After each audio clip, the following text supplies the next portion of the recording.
Hicab qadının qürurunun əlamətidir. Hicab qadının qüdrətinin əlamətidir.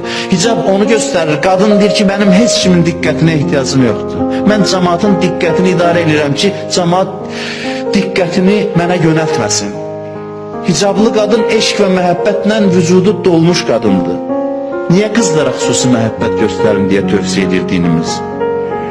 Ona görə ki, qız küçəyə çıxanda hər səni sevirəm sözünü öz istəyirəm, mən açıq danışıram. Qəşk eləyib özündən getməsin.